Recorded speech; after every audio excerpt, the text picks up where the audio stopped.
Bonjour bien-aimés, bonjour tous, tout le monde, et puis je remercie particulièrement Jean-Aubin et puis Emmanuel qui m'ont présenté.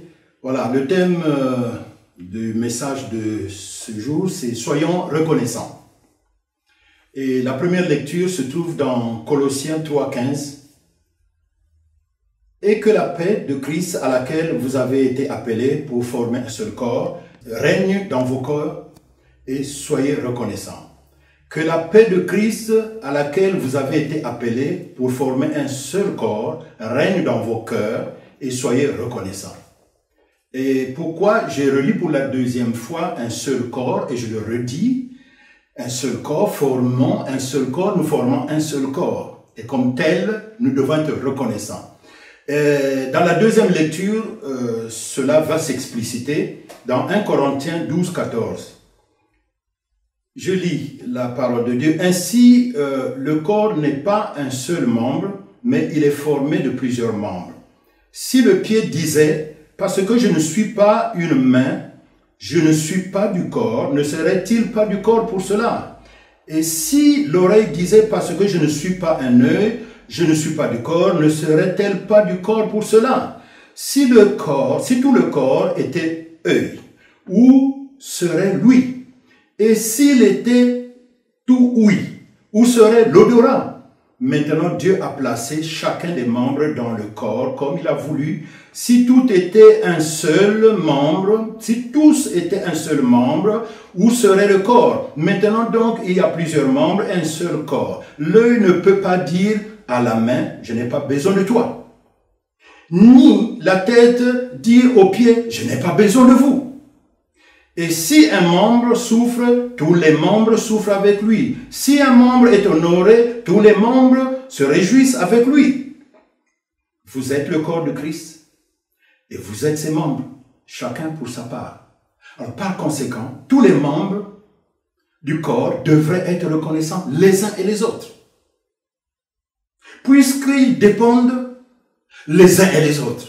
Et aussi tous les membres devraient être reconnaissants envers Christ, puisque tous les membres dépendent de Christ, lui qui est la tête de son corps.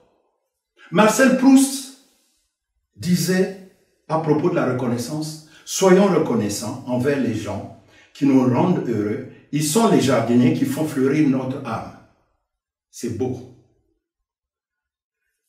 Alors, pourquoi les chrétiens devraient-ils être reconnaissants? Posons-nous cette question. Christ était mort pour nous. Il était parfait et il est mort pour chacun d'entre nous. Il a pris notre place à la croix. Son sang a coulé et nos péchés ont été pardonnés. Il est devenu le Seigneur et le Sauveur de toute l'humanité. Alors comprenez-vous complètement cette connaissance? Appréciez-vous ce grand sacrifice que Jésus a fait à la croix? C'est comme un détenu à quelques minutes ou à quelques secondes que le couperet tombe parce qu'il est condamné à mort. Ou bien qu'on le mette à la chaise électrique en quelques secondes. Ou bien qu'il va être fusillé parce qu'il est condamné à mort. Eh bien, il va passer, crier un grand ouf lorsqu'on lui dit qu'il est gracié. Vous aussi, vous devrez être reconnaissants. Nous aussi, nous devrons être reconnaissants. Vraiment reconnaissants pour ce rachat que Christ a fait pour chacun d'entre nous à la dernière minute, on peut dire. Parce que s'il n'y avait pas ce rachat, que deviendraient nos vies? Monotones, vides, malheureux. Dans l'Ancien Testament, il y a l'attitude de reconnaissance du roi David qui m'interpelle vis-à-vis de Saoul, du roi Saoul.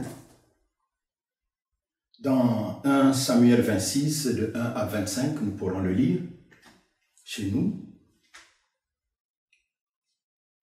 Bien-aimé, il est question que Saoul vienne à tuer David. Parce que, quelque part, il était jaloux des succès de David. Mais compte tenu de tout ce qu'il a fait, et cela va suivre, je vais l'énumérer tout à l'heure, David n'a pas tenu compte de ça. Il a fait profil bas, parce qu'il devait être reconnaissant vis-à-vis de l'homme de Dieu, vis-à-vis du roi établi par Dieu, et non l'assassiner. On ne peut assassiner loin de l'Éternel, on ne peut assassiner le serviteur de Dieu, celui qu'il a appelé pour paître ses brebis. Tu ne peux pas vivre en paix si tu as ces pensées, si tu as cette haine, si tu as cette animosité, si tu médis. Parce que lorsque tu prends cette attitude, mais c'est comme si tu l'avais déjà tué par ta langue. Tu ne peux pas médire. Ne sais-tu pas que la mort et la vie sont au pouvoir de la langue, comme il est dit dans Proverbe 18-21. Par cet exemple de David, apprenons à faire attention. David dit: qui pourra impunément porter la main contre celui que l'Éternel a désigné par son onction? Bien-aimé, sois reconnaissant. Qui peut dire que le serviteur de Dieu, son pasteur n'a jamais prié pour lui? Qui peut dire que son pasteur ne lui a jamais nourri de la bonne parole de Dieu? Comme David, soyons reconnaissants envers Dieu et envers ceux que Dieu a établis. Être reconnaissant envers nos frères et nos sœurs, c'est l'être aussi envers Dieu. David était reconnaissant à la volonté de Dieu, même si Saoul avait déçu l'Éternel.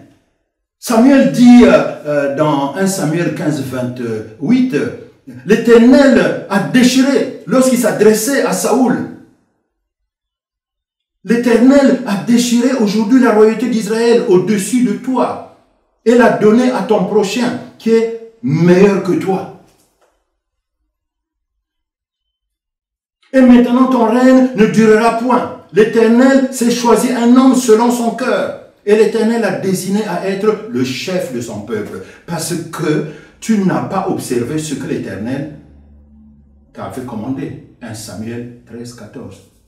Alors, même si certains penseurs parlent de Saoul, roi selon la volonté de Dieu, mais nous pensons que David, par anticipation, avait ce verset de Paul aux Romains, que toute chose concourt au bien de ceux qui aiment Dieu, de ceux qui sont appelés selon son dessein. Romains 8-28. David reconnaît la royauté de Saoul et ses bienfaits. David fut formé à la cour de Saoul. Il devient peu à peu, grâce à Dieu, un remarquable chef de guerre, dont le succès se racontait partout. Oui, tout concourt au bien de ceux qui aiment Dieu.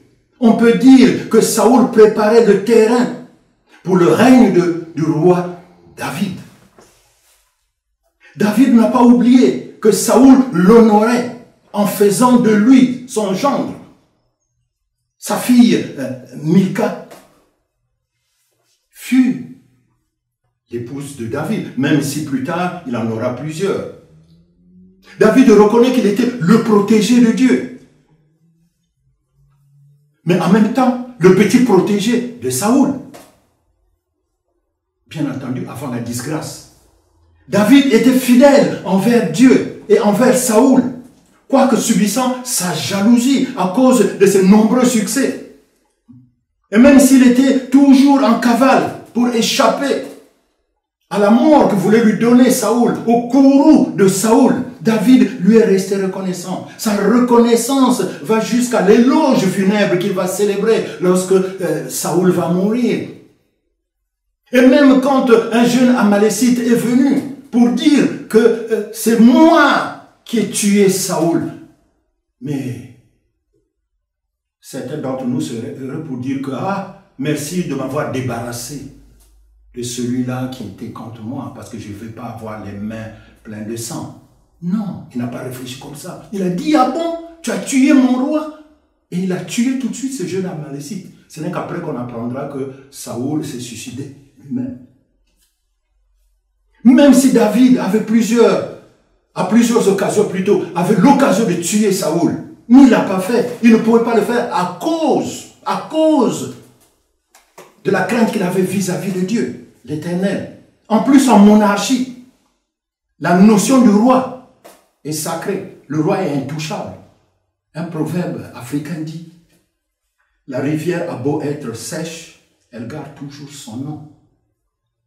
Même si David, spirituellement, Dieu lui avait retiré cette royauté, mais il n'en demeure pas moins qu'il était toujours roi. Bien-aimé, prends l'exemple de la reconnaissance de David envers Saoul pour en faire une application actuelle. Ces choses, il est dit dans Corinthiens 1 Corinthiens 10, 11, ces choses leur sont arrivées pour servir d'exemple. Elles ont été écrites pour notre instruction, à nous qui sommes parvenus à la fin des siècles. Ces choses n'ont pas été dites gratuitement. L'exemple de David n'a pas été choisi gratuitement. C'est pour que nous tirons de l'essence de sa reconnaissance vis-à-vis du roi Saoul,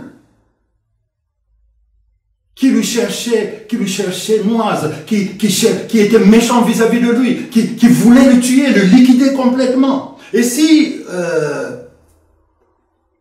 on parle de la reconnaissance, c'est tout simplement parce que par opposition, il y a l'ingratitude. Vous serez d'accord avec moi. S'il n'y a pas reconnaissance, il y a ingratitude. Et un adage arabe dit « un chien reconnaissant vaut mieux qu'un homme ingrat ». Il ne faut pas être ingrat, il faut être reconnaissant. Êtes-vous une personne ingrate? Il ne faut jamais être ingrat, surtout envers le Seigneur.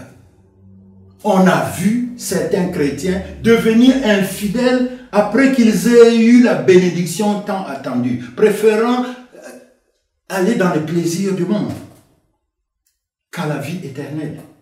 Quelqu'un dit que d'aucuns pensent que les idoles ont toujours la forme de statues. Or, détrompez-vous, ils n'ont pas toujours la forme de statues. On peut idolâtrer beaucoup de choses. On peut idolâtrer le travail.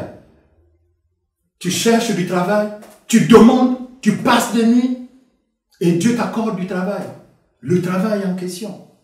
Et on oublie deux fois qu'il est possible de transformer en idole ce travail. Il y a des gens qui font passer pour rien au monde, bien avant le culte à Dieu. Lorsqu'on lui dit, allons-y dans la maison du Seigneur, allons-y écouter l'étude biblique, allons-y rendre un culte à Dieu, mais il prétexte qu'aujourd'hui, il ne peut pas parce qu'il travaille. Il met le travail avant tout, avant Dieu. C'est le jour qu'il devait consacrer à Dieu, qu'il ose aller prendre des heures supplémentaires. Parce que le travail, c'est tout pour lui. C'est une attitude ingrate. N'oublions pas que le travail, la profession vient du Dieu pourvoyeur. C'est Dieu qui donne le travail. On peut prendre aussi un exemple d'idolâtrie pour démontrer que deux fois on est ingrat vis-à-vis de Dieu. Et on préfère adorer, si j'ose dire, même si le mot est fort. On préfère mettre en avant l'argent avant Dieu. L'argent, c'est un don de Dieu que certaines personnes consacrent au service du péché, comme on peut le lire dans Osée 2, 10 à 11. Elle n'a pas reconnu que c'était moi qui lui donnais le blé, le mou et l'huile. Et l'on a consacré au service de Baal l'argent et l'or que je lui prodiguais. C'est pourquoi je reprendrai mon blé en son temps et mon mou dans sa saison. J'enleverai ma laine et mon lin qui devrait couvrir sa nudité. Et oui, ils sont ingrats à celui qui est la source du bonheur. Et c'est pourquoi le Seigneur reprendra ses libéralités. D'autres personnes oublient que l'Éternel dit à Agé, chapitre 2, verset 8, l'argent est à moi, l'or est à moi. au point de l'idolâtrer, au point de le voler. On ne peut pas voler Dieu. Un homme trompe-t-il Dieu, car vous me trompez et vous dites en quoi t'avons-nous trompé? Dans les dîmes, les offrandes. Et vous êtes frappés de malédiction. Malachie 3, de 8 à 11. D'où ces personnes passent deux fois de l'abondance. Parce qu'on vole Dieu, on trompe Dieu. De l'abondance à la malédiction, deux fois à la sécheresse financière. Le pouvoir de l'argent comme idole peut entraîner aussi à l'orgueil qui mène au culte de la personnalité. Ensuite, on devient imbu de sa personnalité. On devient mégalo. On se considère comme un petit Dieu. Le monde est à ses pieds. Attention! L'arrogance précède la ruine et l'orgueil précède la chute. Oui, l'orgueil précède la chute. Il est dit dans Proverbe 16, 18. Bien-aimés, soyez reconnaissants à Dieu, afin que ses bienfaits se renouvellent chaque matin dans notre vie ou dans ta vie. Ne jamais, comme dit Thomas d'Aquin, rendre un culte divin à celui qui n'a pas droit, pas plus qu'aux idoles. On ne doit le culte divin à aucune créature. On peut prendre aussi encore un autre exemple biblique de manque de reconnaissance, de l'ingratitude des enfants d'Israël qui murmuraient au sujet de la viande et du pain. Ils se souvenaient que ce qu'ils mangeaient en Égypte, ce n'est pas ce qu'ils trouvaient dans leur parcours au désert pour aller à Canaan. Ah, ils murmuraient. Ils se sont même soulevés contre Dieu en allant se plaindre auprès de Moïse, rejetant par là, ne reconnaissant pas que c'est Dieu qui les avait fait sortir de l'Égypte, de la période d'esclavage. Et par là, aussi c'est une manière de ne pas reconnaître la grâce de Dieu, le plan de Dieu concernant le pays où ils étaient destinés à aller vivre, là où coule le lait et le miel, c'est-à-dire Canaan, leur destinée. Mais Moïse va s'humilier, il va crier à Dieu, et Dieu va lui dire, va dire au peuple, dans Nombre 11, 18, sanctifiez-vous pour demain, et vous mangerez de la viande, puisque vous avez pleuré aux oreilles de l'Éternel en disant, qui nous fera manger de la viande? Car nous étions bien en Égypte, l'Éternel vous donnera de la viande et vous en mangerez. Et au verset 31-32, l'Éternel fit souffler de la mer un vent qui amena des cailles et les répandit sur le camp.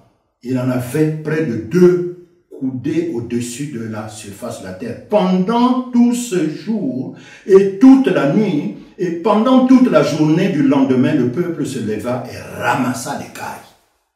Voilà ce que Dieu va faire. Un Dieu bon, un Dieu merveilleux, le Dieu qui pourvoit, le Dieu amour.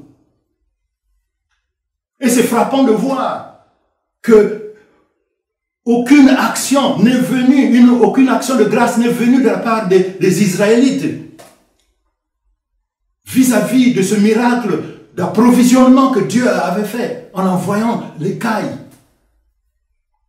On a vraiment l'impression que pour le peuple, tout était normal. Il ne faut jamais être ingrat envers le Seigneur, bien-aimé. Si vous l'avez oublié, faites comme Joseph et Marie dans Luc 2, de 43 à 45, nous pourrons le lire. Retournez comme Joseph et Marie. Ils sont retournés en train de chercher Jésus et ils l'ont trouvé dans le temple, oui, en train d'enseigner, en train de discuter avec des grandes personnes. Ils l'ont retrouvé là-bas. Alors si tu oublies Dieu, si tu es ingrat, repars vers Dieu pour lui être reconnaissant. Et je vais citer un dernier exemple d'ingratitude dans le Nouveau Testament, celui que nous venons de citer, qui était dans Exode 16 pour les Israélites. C'était vraiment dans l'Ancien Testament. Et dans le Nouveau Testament, nous prenons cet exemple qu'on nous pourrons lire dans Luc 17, de verset 11 à 19. Mais je lis le verset 11. Jésus se rendant à Jérusalem passa entre la Samarie et la Galilée. Comme il entrait dans le village, 10 lépreux vinrent à sa rencontre. se tenant à distance. Mais tenez-vous bien, quand nous allons lire la suite de ce récit, ces 10 lépreux crièrent à Jésus, car leurs besoins étaient profonds et bien réels. Ils furent tous guéris. Oh Jésus, c'est le Dieu des miracles. Il n'a pas changé jusqu'aujourd'hui. Mais en tout cas, ce temps-là, Jésus les a guéris. Mais un seul revient remercier Jésus et glorifier Dieu. Par contre, tous les autres, ils ont disparu de la circulation. On ne les a plus revus. Vous voyez comment on peut catégoriser ça? Une attitude ingrate. C'est une attitude ingrate. Combien de gens ont été guéris, touchés par le Seigneur, délivrés et pourvus, puis ne l'ont jamais remercié et l'ont carrément rejeté, l'ont carrément abandonné. Cet esprit d'ingratitude, bien aimé, est encore d'actualité. Ah oui, jusqu'aujourd'hui. Alors, si nous sommes ingrats vis-à-vis de Dieu, c'est à déconseiller. Nous devons être plutôt reconnaissants. Par ces exemples, essayons de tirer des leçons. Mais il n'y a pas que Dieu. Nous formons un seul corps avec les autres membres. Alors, il n'y a pas aussi à être ingrat vis-à-vis de ton prochain, vis-à-vis des hommes. Et là, je vais faire un condensé de plaintes de David à Dieu, comme pour montrer que l'homme est ingrat. Essayons de nous mettre dans la peau de David ce matin, et vous allez voir que ce n'est pas toujours du bonheur lorsqu'on rend service à quelqu'un. Des fois, il y a des gens qui sont ingrats. Alors, le psaume de David 41,9 en dit long. Je lis, celui-là, même qui était en paix avec moi, qui avait ma confiance et qui mangeait mon pain, lève le talon contre moi. Un autre verset où David ne comprend pas l'ingratitude des autres, son prochain, son ami, ceux avec lesquels il était ensemble. Le psaume 109, versets 4 à 5. Je les aime, dit David. Ils me rendent le mal pour le bien et la haine pour mon amour. Au psaume 35, 11 et 16, de faux témoins se lèvent. Ils m'interrogent sur ce que j'ignore. Ils me rendent le mal pour le bien. Mon âme est dans l'abandon. Et moi, quand ils étaient malades, je revêtais un sac. J'humiliais mon âme par le jeûne. Je priais la tête penchée sur mon sein. Comme pour un ami, pour un frère, je me traînais lentement. Comme pour le deuil d'une mère, je me courbais avec tristesse. Puis quand je chancelle, ils se réjouissent et s'assemblent. Ils s'assemblent à mon insu pour m'outrager. Ils me déchirent sans relâche avec les impies, les parasites, les moqueurs. Ils grincent les dents contre moi. Voilà ce qu'il reçoit. David qui a fait du bien. Et voilà le bien qu'il a fait. Ces gens-là, au lieu de le lui rendre, ils sont ingrats. Nous également, nous le constatons. Et surtout que nous ne devrons pas le faire. Nous ne devons pas être ingrats. Soyons reconnaissants à nos parents, soyons reconnaissants à nos amis, à nos conducteurs et au Seigneur en mettant notre cœur à leur obéir. La reconnaissance, bien aimé, c'est un style de vie qui ne peut se démontrer que par l'obéissance. Par l'obéissance. Les enfants obéissants, on dit, c'est souvent des enfants reconnaissants. Je vais terminer. Et dans le mot de la fin, je peux dire la reconnaissance peut s'exprimer de plusieurs manières. En étant généreux par les dîmes et les offrandes. Tenez. Dans ce temps de confinement que nous venons de passer, même si on est passé à déconfinement, mais sachant que les églises n'ont pas encore ouvert. Et certains disent, parce qu'on ne se voit pas physiquement, ils tardent à donner. Oui, ils ne donnent pas. Mais Dieu te voit. Il y a plusieurs façons de donner, Seigneur. Les finances ont baissé. Je t'exhorte de donner. Qui sème peu, moissonne peu. Mais celui qui sème abondamment, il moissonne aussi abondamment. Une autre manière d'être reconnaissant peut s'exprimer en ayant une attention amicale, affectueuse. En envoyant une carte postale, ou un texto, ou un petit mail, ou un petit cadeau. C'est aussi une manière d'exprimer notre reconnaissance. En étant attentionné. Ou en donnant. En faisant une prière à ceux qui nous donnent, aux donateurs. Les exemples de prière ne manquent pas.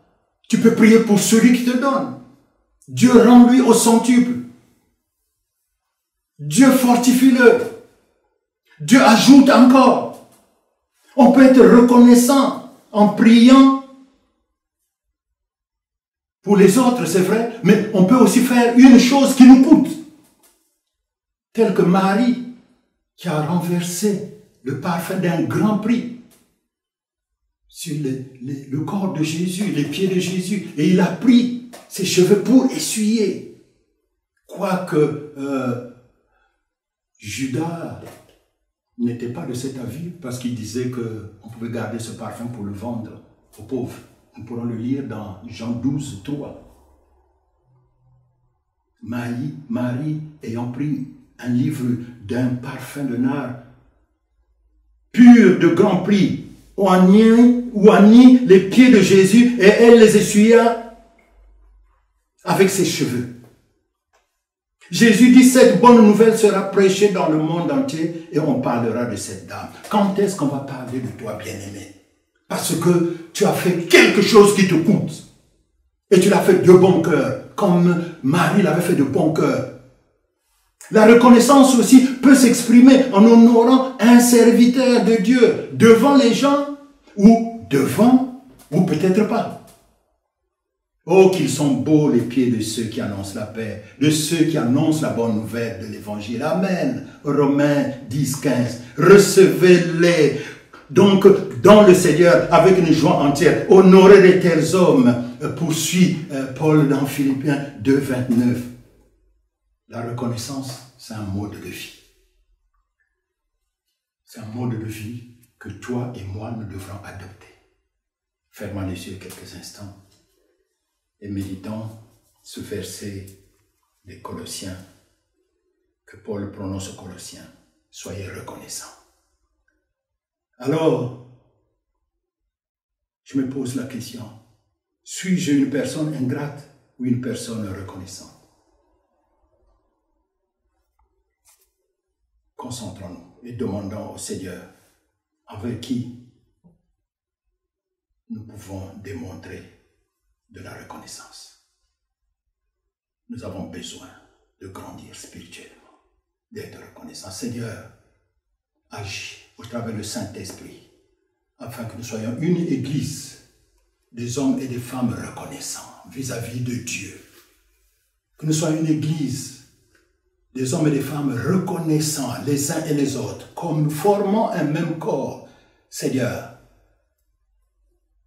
fasse que, par l'amour qui nous unit, que la reconnaissance soit des nôtres et que ceux qui nous voient sachent que nous sommes des hommes et des femmes reconnaissants. Glorifie-toi encore ce matin, Seigneur. Merci, Seigneur, de nous avoir sensibilisés encore à ce que nous continuons à être reconnaissants vis-à-vis de toi et vis-à-vis de notre prochain. Au nom de Jésus-Christ, Amen.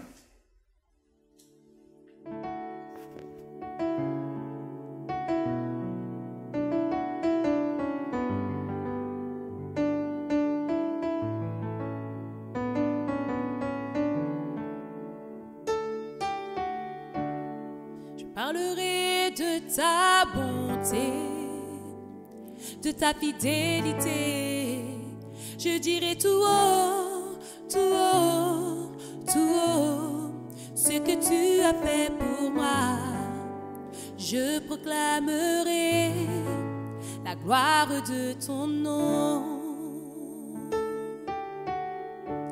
Je parlerai de ta bonté, de ta fidélité. Je dirai tout haut, tout haut, tout haut, ce que tu as fait pour moi. Je proclamerai la gloire de ton nom. Je parlerai de ta bonté, de ta fidélité. Je dirai tout haut, tout haut, tout haut, tout haut, tout haut, tout haut, ce que tu as fait pour moi.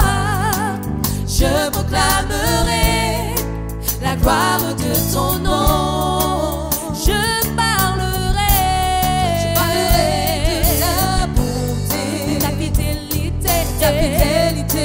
Je dirai tout haut, tout haut, tout haut, tout haut, tout haut, tout haut, ce que tu as fait pour moi. Je proclamerai la gloire de ton nom. Tu m'avais dit de compter sur ta bonté. Seigneur, je n'ai pas hésité. Et toi tu m'as prouvé ta fidélité. Oh Dieu, Vraiment tu m'as étonné. tu m'avais dit de compter sur ta bonté. Seigneur, je n'ai pas hésité. Mais toi tu m'as prouvé ta fidélité. Oh Dieu, Vraiment tu m'as étonné. je parlerai De ta bonté, de ta fidélité. Je dirai tout haut, tout haut, tout haut, tout haut, tout haut, tout haut, ce que tu as fait pour moi. Je proclamerai la gloire de ton nom. oui, je parlerai de ta bonté, de ta fidélité. ta fidélité. Je dirai tout haut, tout haut, tout haut, ce que tu as fait pour moi. Je proclamerai la gloire de ton nom. Combien tes œuvres sont excellentes, aussi grand que tu es. Tes œuvres sont manifestes dans ma vie. Je dirai tout haut, tout haut, la gloire de ton nom. Je parlerai de ta bonté, de ta fidélité. ta fidélité. Je dirai tout haut, tout haut, tout haut, tout haut, tout haut, ce que tu as fait pour moi.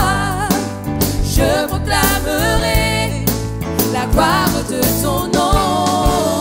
je parlerai de ta bonté, de ta fidélité. ta fidélité. Je dirai tout haut, tout haut, tout haut, tout haut, tout haut, tout haut, ce que tu as fait pour moi.